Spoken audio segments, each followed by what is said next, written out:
Bonjour à tous, je suis Romain Tadj, étudiant en deuxième année en MMI et aussi représentant du pôle scolarité et tutorat dans le BDE 2021-2022. Dans cette vidéo, je vais vous présenter en bref tout ce qu'il y a à savoir sur les enseignements en MMI, à quoi vous devez vous attendre et quels sont les objectifs pour réussir son semestre. Pour ceux qui n'ont pas bien suivi les journées portes ouvertes ou les divers témoignages des étudiants qu'on peut voir sur YouTube ou sur les sites comme l'Odisep ou quoi, voici à mon sens les 4 matières dominantes en MMI. L'audiovisuel.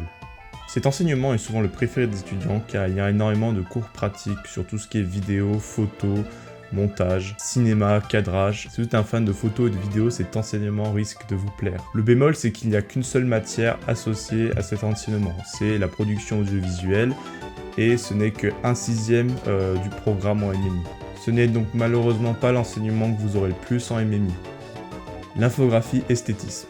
C'est à peu près le même cap que l'audiovisuel, avec environ 1/6 du programme en MMI, mais cette fois avec non pas une matière, mais 2 matières. En premier, on a l'esthétisme, une matière très atypique car ressemblant énormément à l'art plastique du collège, mais en plus approfondi et avec plus de technique. Cette matière est évidemment faite pour les amoureux du dessin, mais aussi de l'histoire de l'art, du collage ou encore de la perspective. La deuxième matière est un peu plus en rapport avec tout ce qui est communication numérique. Je parle bien sûr de l'infographie. C'est une matière très appréciée par les étudiants car c'est ici qu'on manipule les logiciels d'Adobe, Photoshop, Illustrator, XD, etc. Des logiciels très prisés dans le monde professionnel, permettant de faire des illustrations, des montages photos et des logos de très bonne qualité. Attention cependant, les logiciels sont très difficiles à prendre en main. Si vous en avez jamais entendu parler, je vous conseille de regarder des vidéos, des tutos avant de commencer les matières. Le développement web. Le troisième enseignement est assez majeur, car il enveloppe plus de 5 matières. L'algorithme, le réseau, l'intégration web, la culture scientifique, la base de données. Bon, j'en ai sûrement oublié d'ailleurs. Dans cet enseignement qui représente 2/6 de la formation, on nous apprend plusieurs langages de programmation tels que HTML, CSS, PHP, JavaScript ou encore SQL. Bref, tous les outils pour créer au final un site web dynamique à l'ère du temps.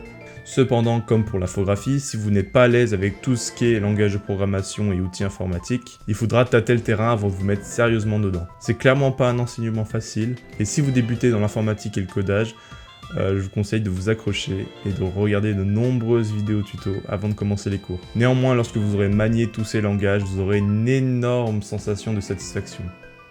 La com. Et enfin pour finir, la com. À mon sens, c'est l'enseignement le plus imposant et le plus important en MMI. Pourquoi ? Car toutes les matières que j'ai citées en haut en fait ont un rapport plus ou moins direct avec la communication. Pour faire court, la com, c'est l'art de passer un message à une personne ou à plusieurs personnes.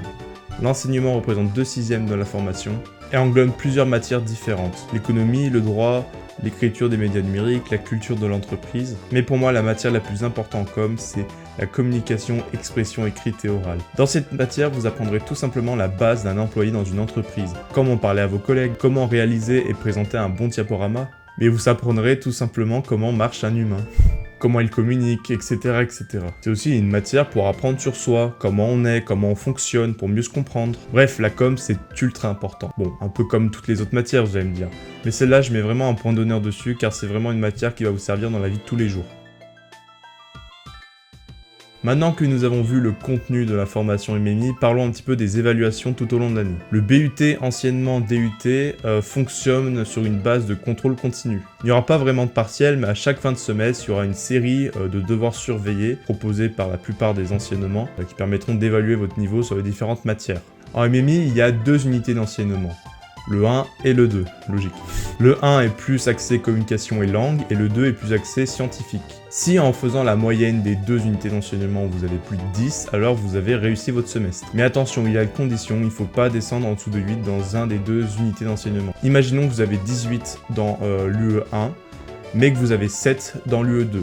Si on fait la moyenne, vous aurez plus de 10, mais par contre vous aurez moins de 8 dans un des 2 unités d'enseignement, donc vous n'aurez pas votre semestre. Il est donc important de surveiller constamment sa moyenne grâce aux divers relevés de notes qui sont envoyés constamment sur votre boîte mail universitaire. Sinon, dans tous les cas, si les professeurs voient que vous êtes dans le rouge, ils n'hésiteront pas à vous contacter pour vous aider à remonter la pente. Voilà, c'était tout pour cette rapide présentation de la formation MMI.